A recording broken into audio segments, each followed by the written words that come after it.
ચાલો આજે આપણે આ ટેટીનો વિડીયો બનાવવાનો છે. તો આપણે ટેટીને પહેલાં સમારી લઈશું.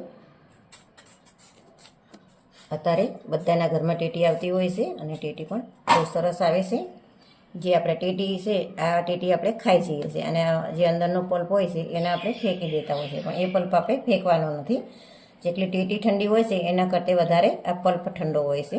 તો આપણે એનો જ્યુસ બનાવવાનો છે. તો આપણે આ બધો પલ્પ કાઢી લઈશું. પહેલાં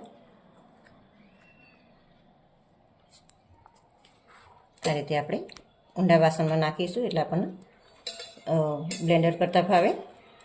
તો આ રીતે આપણે બધો પલ્પ કાઢી લઈશું. જો આ રીતે આપણે ટેટીનો બધો પલ્પ લઈ લીધો છે. હવે આપણે આની અંદર ખાંડ નાખીશું. જો તમારે મીઠા જોતી હોય એ પ્રમાણે ખાંડ નાખવાની. તો આપણે 1.5 ચમચી જેટલી ખાંડ નાખી છે. આની અંદર આપણે થોડુંક પાણી નાખીશું. થોડું ઠંડુ પાણી લીધું છે. હવે આપણે આને ચાલુ બંધ કરીને આપણે પીસવાનું છે આ રીતે, જેથી કરીને એનો જે બીજો ભાગ છે અંદર પીસાઈ ના જાય. આની પહેલાં ગુરુ ખાંડ નાખી તો ગુરુ ખાંડ પણ નાખી શકો છો. જો આ રીતે સરસ એવું પીસાઈ ગયું છે. જો આ રીતે સરસ એવું પીસાઈ ગયું છે અને જો બીજ બધા એવા ને એવા આખા છે. હવે આપણે આને ગાળી દઈશું. અને તમે જ્યારે આ પીસો ત્યારે તમારે ફુદીનો નાખવો હોય તો પણ નાખી શકો છો. એનો ફ્લેવર પણ બહુ સરસ આવે છે. તો આ રીતે આપણે ગાળી લઈશું. ઝીણા આંખવાળી ગળણી લઈને જો આ રીતે આપણે બધા બી ઉપર આવી ગયા. જો બી એક પણ તૂટ્યું નથી. અને આ બી છે ને એ બહુ જ મોંઘા આપણે બહારથી લાવીએ છીએ. જે મગજતરીના બી કહીએ એ જ આ બી હોય છે. જો એક આપણામાંથી નીકળી ગયેલો છે દાણો. એ રીતે જો આ બીને પણ જવા નથી દેવાના. આના પણ આપણે મગજતરીના બી તરીકે ઉપયોગ કરી લઈશું. ચાલો હવે આપણે આનો ચટપટો સ્વાદ આપવા માટે થાય સંચર પાવડર નાખીશું. તો આપણે 1 ચમચી સંચર પાવડર નાખ્યો છે. 1 ચમચી આપણે ચાટ મસાલો લીધો છે એ નાખીશું.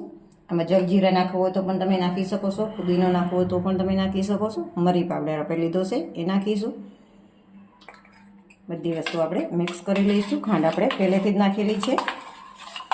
જો આ સમય તમારે નાખવી હોય તો જે દરેલી ખાંડ હોય એ તમે નાખી શકો છો. અને આખી ખાંડ હોય તો આપણે પીસતા હોય ત્યારે નાખવાની. અને આની અંદર જો બીજનો ભાગ કદાચ પીસાઈ જાય તો પણ કોઈ વાંધો નહીં. એ બીજની અંદર તે ખૂબ જ શક્તિ રહેલી છે. યાદ શક્તિ માટે ટેટીના બીજ બહુ જ સારા. જો આ રીતે આપણું જ્યુસ તૈયાર થઈ ગયું છે. આ જ્યુસ તમે ગુલ્ફીના મોડમાં ભરી અને ગુલ્ફી પણ બનાવી શકો છો. ચાલો હવે આપણે સર્વ કરીશું. તો એની માટે આપણે ગ્લાસ લઈ લીધો છે.